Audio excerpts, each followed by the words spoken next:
एक नगर में एक वृद्ध विधवा रहती थी। उसका नाम था चंदा। चंदा की कोई संतान भी नहीं थी, इसलिए वह अकेले ही जीवन यापन करती थी। एक दिवस बैठे बैठे चंदा अपनी वृद्धावस्था के विषय में सोच रही थी। तभी उसके मन में एक विचार आया, यह मेरे जीवन का अंतिम पड़ाव है। न जाने कब प्राण पखेरु उड़ जाए। इससे पूर्व ही तीर्थ यात्रा कर आती हूं। चंदा मन में उठी इस तरंग को साकार करने में जुट गई। उसके पास 6 आभूषण थे। उसने वो सारे आभूषण बेचकर सोने की मोहरें ले लीं। उनमें से कुछ मोहरें यात्रा के खर्चे पानी हेतु अलग रख लीं। बाकी की बची हुई 800 मोहरें एक थैली में भर दीं और उस पर लाख की मुहर लगाकर उसे बंद कर दिया। चंदा ने इस थैली को साहूकार के पास सुरक्षित रखने का फैसला किया। यह साहूकार उनके पड़ोस में ही रहता था। जानकारों के अनुसार वह अत्यंत ईमानदार और विश्वसनीय व्यक्ति था। आठ अपनी 800 मोहरों की थैली साहूकार को थमाते हुए चंदा बोली, सेठ जी, मैं तीर्थाटन को जा रही हूं। मेरा आगे पीछे कोई नहीं है। यह 800 मोहरों की थैली ही मेरी संपत्ति है। इस क्षेत्र में आप ही सबसे अधिक ईमानदार है। इसीलिए मैं यह थैली आपके पास सुरक्षित रखकर यात्रा पर जाना चाहती हूं। साहूकार ने चंदा की बात सुनकर सहजता से हाँ में सिर हिला दिया। चंदा ने अपनी बात को आगे बढ़ाते हुए कहा, एक और बात सेठ जी, मेरी उम्र हो चली है। पता नहीं कब ऊपर वाले का बुलावा आ जाए। अगर मैं वापस लौटी तो आपसे यह थैली ले लूंगी। नहीं लौटी तो जैसा आपको ठीक लगे इन मोहरों का प्रयोग कर लेना। साहूकार ने दिलासा दिया। ठीक है माता जी, आप चाहती है तो यह थैली यहां छोड़ जाइए। मैं आपके धन की रक्षा करूंगा। चंदा माता निश्चिंत हो तीर्थ यात्रा पर चली गई। 2 वर्ष पश्चात चंदा अभी तक वापस नहीं लौटी थी, पर इतना समय व्यतीत होता देख साहूकार की नीयत बिगड़ने लगी। उसने मोहरों को व्यय करने की चतुराईपूर्ण युक्ति निकाली। धीरे धीरे मोहरें खर्च करने लगा। लेकिन इसके ठीक 1 साल बाद चंदा नगर लौट आई। सीधे साहूकार के घर पहुंची। उससे मोहरों की थैली वापस मांगी। साहूकार ने बिना किसी देरी के झट से थैली चंदा को दे दी। बूढ़ी माता ने थैली को पूर्ववत लाख से बंद पाकर संतोष भरी सांस ली। खुशी खुशी घर पहुंची और मुहर तोड़कर थैली खोली। पर यह क्या! थैली में मोहरों की जगह 800 तांबे के सिक्के थे। चंदा माता हक्की बक्की रह गई। दरअसल चंदा ने थैली में मोहरें डालते समय हर एक सिक्के पर एक महीन सा चिन्ह बना दिया था। वह निशान आसानी से दिखता नहीं था। पर अब वो चिह्नित मोहरें थैली में नहीं थीं। आठ वृद्धा उल्टे पांव दौड़ी। साहूकार को थैली दिखाते हुए प्रश्न किया। जवाब में कपटी साहूकार बोला, मुझे क्या पता आपने थैली में क्या भर कर दिया था। मैंने तो इसे वैसे का वैसा ही संभाल कर रखा और आपको लौटा दिया। चंदा माता बोली, सेठ जी, मुझे अच्छे से याद है, मैंने मोहरें इसी थैली में डालकर आपको सौंपी थीं। मेरे पास उन मोहरों के अतिरिक्त एक फूटी कौड़ी भी नहीं है। मैं अकेली बूढ़ी विधवा अपना खर्च कैसे उठा पाऊंगी। पूरी नहीं तो कम से कम आधी मोहरें तो लौटा दीजिए। साहूकार चिल्लाता हुआ बोला, अरे अरे! उल्टा चोर कोतवाल को डांटे।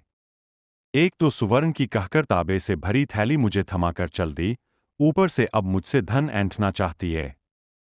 भलाई का तो जमाना ही नहीं रहा। मुझे यह जिम्मेदारी उठानी ही नहीं चाहिए थी। अब चुपचाप अपना रास्ता पकड़। ज्यादा शोर मचाया तो धक्के देकर तुझे बाहर निकलवाना पड़ेगा।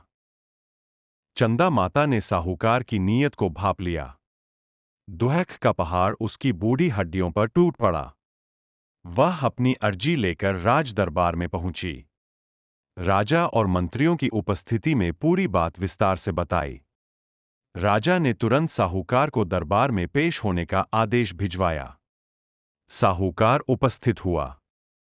शराफत का जामा ओढ़कर अपनी सफाई में बोला, राजेश्वर, कुछ वर्ष पूर्व यह औरत मेरे पास एक थैली छोड़ गई थी। उस पर लाख की मुहर लगी हुई थी। मैंने ज्यों की त्यों मुहर लगी थैली इसे लौटा दी। मैंने वो थैली खोलकर देखी तक नहीं, इसलिए मुझे नहीं पता कि उस थैली में पत्थर थे, कांच के टुकड़े थे या मोहरें। दोनों पक्षों की दलीलें सुनकर राजा भाप गया कि दाल में बहुत कुछ काला है। उसने अपने एक विवेकवान मंत्री को पड़ताल करने का आदेश दिया। मंत्री ने बूढ़ी माता से वही थैली देने का आग्रह किया और आश्वासन देकर वापस भेज दिया। उसके बाद मंत्री ने अपने सहायकों को बुलाया और माता की थैली के समान कई थैलियां मंगवाईं। इन सब थैलियों में कुछ कुछ भरवाकर उन्हें लाख की मुहर से बंद करवा दिया। फिर उन सभी थैलियों में छेद करवाया और नगर के सारे रफूगरों को बुलाकर एक एक थैली सौंप दी। रफूगरों को छेद को रफू करके एक निश्चित समय में थैली वापस लौटाने को कहा गया था। निर्धारित समय के बाद सारी थैलियों को एकत्र करके मंत्री के समक्ष लाया गया। मंत्री ने रफू हुई थैलियों की सूक्ष्मता से जांच की। उनमें से एक बहुत सफाई से रफू की गई थी, इतनी बारीकी से कि रफू वाले भाग को भूरना नामुमकिन था। मंत्री ने तुरंत उस रफूगर को बुलवाया। राजदंड से भयभीत होकर उसने अविलंब सच उगल दिया। स्वीकार किया कि लगभग एक वर्ष पूर्व साहूकार द्वारा दी गई थैली को उसने ही रफू किया था। चतुर मंत्री ने पूछा, अच्छा बताओ, उस समय थैली में क्या था? रफूगर ने बताया, थैली तांबे के टुकड़ों से भरी थी। अब मंत्री का सिर चकराया, क्योंकि शक की सुई अब साहूकार नहीं, माता पर अटक गई थी। मंत्री बोला, अच्छा यह बताओ, इस रफूगरी के बदले साहूकार ने तुम्हें क्या मेहनताना दिया था? रफूगर बोला, महाशय, 2 सुवर्ण मोहरें दी थीं। मंत्री बोला, वो मोहरें दिखाओ तो सही। रफूगर ने कहा कि उसने एक मोहर तो भुनवा ली है, पर एक वैसे ही पड़ी है। मंत्री ने उसे घर जाकर वही मोहर लाने को कहा। उधर सैनिकों को भेजकर चंदा माता और साहूकार को भी राजदरबार में बुलवा लिया। रफूगर को दरबार में देखते ही साहूकार थरथर कांपने लगा। उसके पैरों तले जमीन खिसक गई। इस समय मंत्री की पैनी नजरें साहूकार के हाव भाव पर ही टिकी थीं। घबराहट के चिन्ह स्पष्ट बयां कर रहे थे कि साहूकार ही अपराधी है। इतने में रफूगर ने वही मोहर मंत्री के आगे पेश की। चंदा माता ने दूर से ही अपनी मोहर पहचान ली और उस पर लगा निशान मंत्री को दिखाया। साहूकार की नजरें झुक गईं। उसके झूठ का पर्दाफाश हो गया। इस प्रकार विवेकवान मंत्री की सूझबूझ से मोहरों की गुत्थी सुलझ गई। साहूकार को उम्र कैद की सजा सुनाई गई। साथ ही उसके घर की तलाशी लेने का आदेश पारित हुआ। समान निशान वाली कई मोहरें वहां से मिलीं। भरपाई के तौर पर साहूकार द्वारा चंदा माता को दुगुनी मोहरें दिलाई गईं। इस प्रकार भारत के एक राजदरबार में न्याय की दुंदुभी बजी। यह दृष्टांत हमें जीवन के 2 मुख्य सूत्र स्पष्ट करता है। पहला, झूठ चाहे कितने भी जामे ओढ़ ले, एक दिन पकड़ा ही जाता है। झूठ के पांव कितनी भी सफाई से चलें, पर अपनी कालिक के निशान कहीं न कहीं छोड़ ही बैठते हैं।